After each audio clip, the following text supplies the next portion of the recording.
Om Swastiastu, sahabat petani. Selamat datang di Pods Tani. Hari ini, Jumat 25 Oktober tahun 2024, kami sedang berada di hutan kota bersama dengan Bapak Kepala Dinas Pertanian dan juga Bapak Ibu Kabid Dinas Pertanian Kabupaten Buleleng. Baik Bapak, hari ini kami sedikit berbincang-bincang santai mengenai penanaman cabai di hutan kota pada hari ini. Seperti yang kita ketahui, pada bulan Desember sampai dengan Januari, harga cabai relatif tinggi.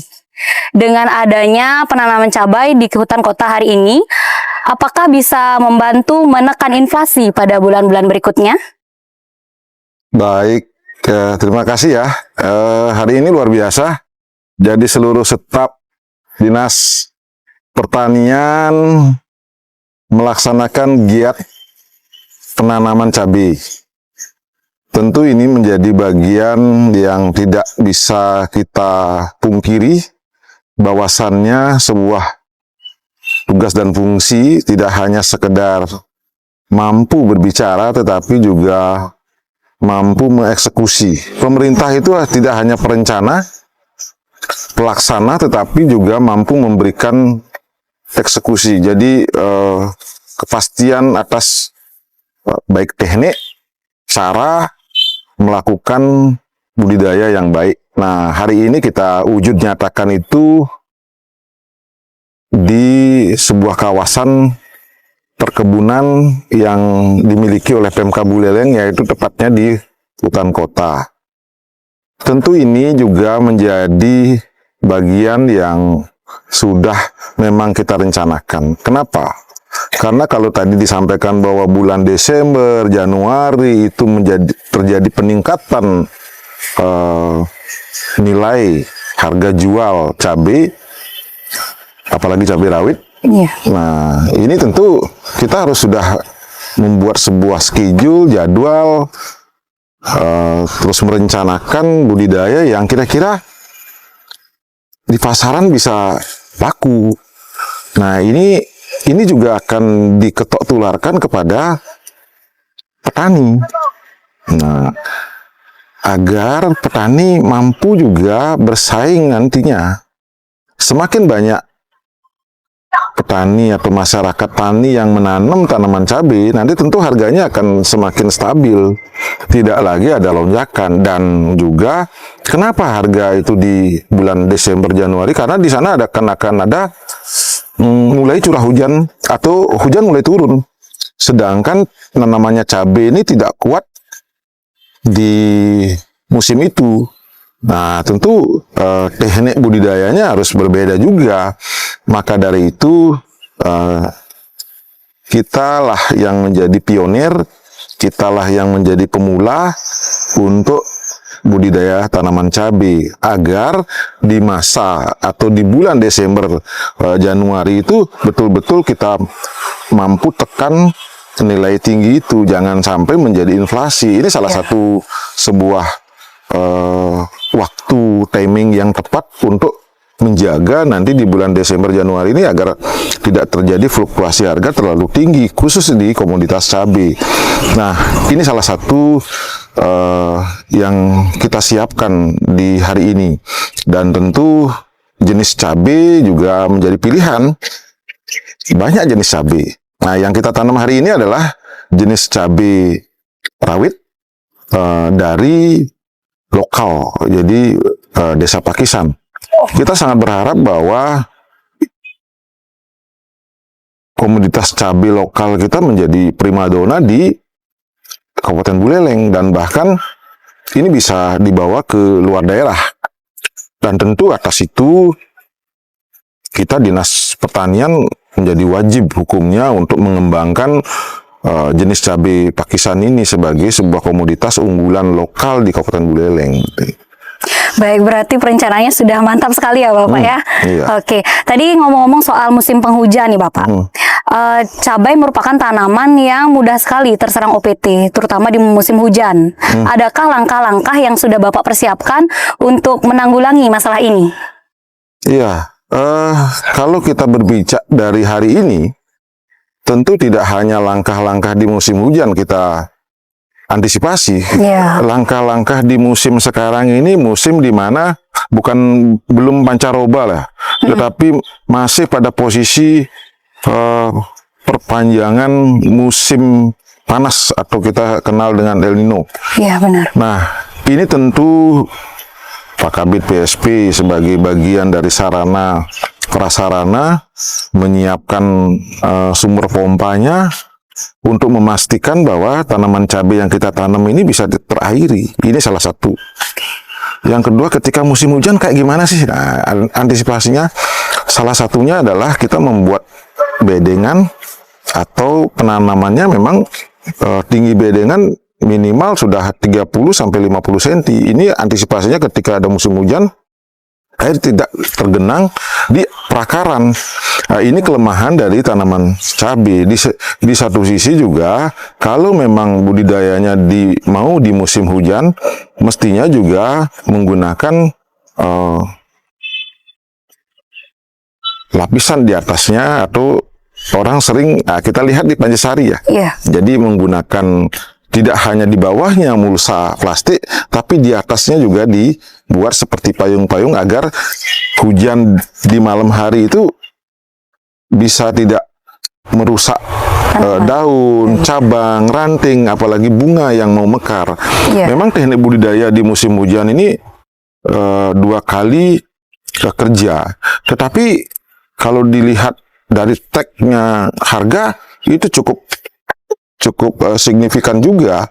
Nah, ini tentu upaya ini tentu juga berkaitan dengan modal kerja. Tetapi secara teknis, ya salah satunya adalah meninggikan bedengan. Jadi tinggi bedengan agar jangan sampai terjadi air yang terlalu banyak di sekitaran akar dan akar menjadi busuk. Ini teknik-teknik budidaya yang tentu di bidang horti itu sangat hafal sekali, dan penyuluh-penyuluh kita juga terbiasa dengan masalah seperti itu, dan mudah-mudahan apa yang kita akan alami di bulan basah nanti itu kita lebih awal tahu, dan itu bisa diketok tularkan kepada petani cabai yang ada di Kabupaten Buleleng. Saya kira hal-hal yang tidak terlalu baru buat petani. Dan kenapa di sana menjadi mahal, ya karena itu kendalanya, itu banyak kendala yang sebenarnya sudah bisa dicarikan solusi. Namun kembali lagi ke kemauan petani untuk merubah sikap, juga keterampilannya harus terus ditingkatkan, dan itu juga melalui kegiatan-kegiatan sekolah lapang. Saya kira kami Dinas Pertanian mencoba untuk selalu dekat dengan petani, baik petani cabai, petani pangan lainnya. Berarti memang sahabat petani ya Dinas Pertanian ini, Pak. Iya, ini lihat nih bincang-bincang kita nih semua hadir kepala bidangnya. Ini menandakan bahwa kekompakan kita layaklah untuk bisa dinilai oleh masyarakat bahwa kita memang betul-betul concern untuk memperbaiki tata kelola pertanian di masa memang iklim tidak bersahabat sekarang. Maka dari itu kerja kami ya kerja di lapangan, meminimalisasi kerja yang ada di ruangan. Karena apa? Ya, ruangan itu mungkin untuk administrasi saja. Nah, teman-teman nanti lebih banyak ke lapangan untuk memahami kondisi yang real di lapangan di dalam rangka membangun tata kelola pangan sehingga ketersediaan pangan tetap stabil, apalagi nanti masuk kepada kemandirian pangan. Ini terus akan dikejar oleh masyarakat, kesanggupan pemerintah untuk menata kelola pertanian. Gitu. Oke, beralih ke Pak Kabid ya Pak ya? Iya, Bu Kabid boleh, itu boleh. Boleh, siapa ya kira-kira? Oke, ke Pak Kabid Horti deh. Iya. Bapak, letak hutan kota ini kan sangat strategis. Nah, ada nggak rencana Bapak untuk mengedukasi guru dan siswa mengenai teknik-teknik penanaman cabai sehingga bisa memanfaatkan lahan dari yang kurang produktif jadi bisa lahan untuk produksi tanaman cabai. Terima kasih. Selama ini kan kita sudah mulai melakukan kerjasama dengan pihak sekolah. Salah satunya program rintisan Pak Hades yang sudah berjalan adalah adopsi tanaman. Ya. Tapi putra salah satunya misalnya terung, kemarin ada cabai, Pak. Hari ini pun Pak Hades baru melaksanakan kegiatan itu di Pusung Biu ya, Pusung Biu. hari ini juga Bu Sekdis yang mendampingi teman-teman DPP di tambahan melaksanakan kegiatan yang sama. Jadi salah satu kenapa kita pilih lokasi ini adalah karena lokasi ini sangat strategis. Jadi banyak sekolah-sekolah yang berdekatan yang bisa memanfaatkan ini untuk melaksanakan kunjungan ke sini, sekalian belajar. Kita belajar bersama. Belajar bersama. Jadi kalau memang tidak dari awal kita bangkitkan minat generasi muda untuk mengetahui pertanian secara lebih dalam. Jadi inilah salah satu alasan kita memilih fasilitas kota karena strategis tempatnya, dengan sekolah. Jadi mudah-mudahan ini bisa membangkitkan minat daripada generasi muda kita untuk lebih memahami dulu, mengenal dulu pertanian. Setelah itu mereka tertarik untuk melaksanakan minimal mencintai dulu pertanian. Jadi tidak hanya untuk bidang-bidang lain yang diarahi itu. Oke, berarti sungguh mulia ya rencana Dinas Pertanian ini. Oke, berikutnya ke Ibu Kabid deh. Ibu Kabid yang paling cantik di sini. Iyalah. Di antara bapak-bapaknya. Baik, Ibu, ada nggak pesan dan kesan Ibu untuk masyarakat, terutama generasi muda, tentang kesadaran pertanian, terutama mengenai penanggulangan terhadap inflasi cabai? Oke, izin Bapak Kadis. Terima kasih Mira dan teman-teman kepala bidang yang lain. Saya berusaha menggugah ya, memotivasi juga lewat peran serta generasi muda seperti harapan kita semuanya. Karena kami ini juga sebentar lagi udah tidak muda lagi ya. Beberapa kegiatan sudah diinisiasi oleh Bapak Kepala Dinas dan beberapa sekolah mulai dari SD, SMP, tinggal SMA-nya nih yang belum mampir ke Dinas Pertanian untuk bisa mengadop bibit-bibit tanaman yang kita sudah coba buat mulai dari terong, cabai, dan itu salah satu bentuk perhatian ya, artinya edukasi tidak ya. lanjut juga tugas kita di Dinas Pertanian untuk bisa memotivasi generasi muda mulai dari yang SD itu supaya bisa ikut minimal memelihara. Dan beberapa dari mereka juga sudah mohon supaya didampingi. Jadi tidak menerima saja tanaman cabai atau terong yang sudah tinggal berbuah, tetapi dari membuat bibitnya. Dan itu sudah juga ditindaklanjuti oleh teman-teman di PSP, di HOTI. Mudah-mudahan apa yang kita sudah lakukan itu benar-benar bisa memotivasi mereka. Kemudian yang kedua, jangan lupa ini pesan dari Bapak Presiden kita yang bahwasannya itu diawali dari pertanian kemudian meningkat ke sosialisasi pangan gitu ya, Bapak Kepala Dinas ya. Dan itu itu tantangan paling beliau belum dilantik Bapak Kepala Dinas sudah berupaya juga, dan teman-teman di bidang lain juga sudah menindaklanjuti. Jadi kita belum diberikan arahan sudah berupaya bisa memotivasi. Dan sepertinya sudah mulai bergerak. Mudah-mudahan juga menjadi semangat baru di generasi muda kita untuk bisa mulai lirik pertanian.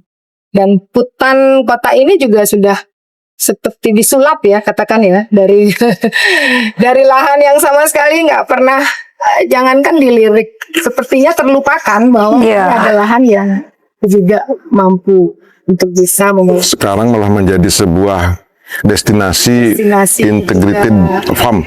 Jadi pertanian terintegrasi. Di sana ada Semuanya. kolam ikan. Nantinya juga sudah disiapkan. Lele ya, Pak Kapiten. Iya. Namanya ya, apa ya? Apa pokoknya nanti sudah ya.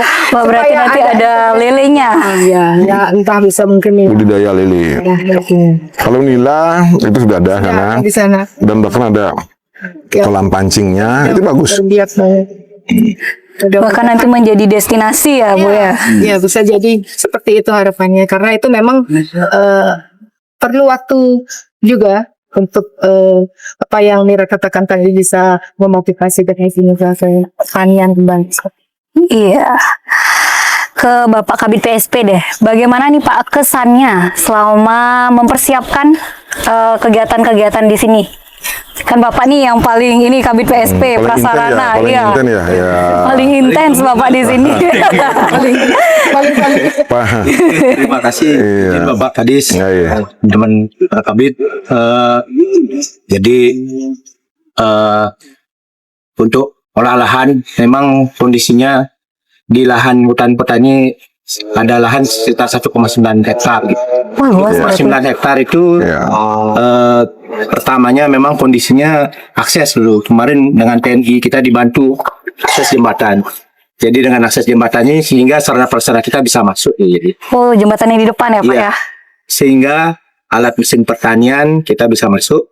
Ya jadi dengan kerjasama yang baik ini kita sama-sama bukan hanya inflasi, tentu saja meningkatkan ketahanan pangan. Kita tanam jagung juga, salah satunya yang ada di belakang. Jadi Iya. pengolahannya lumayan juga karena sudah bertahun-tahun tanah ini tidak dipakai, tidak produktif nih.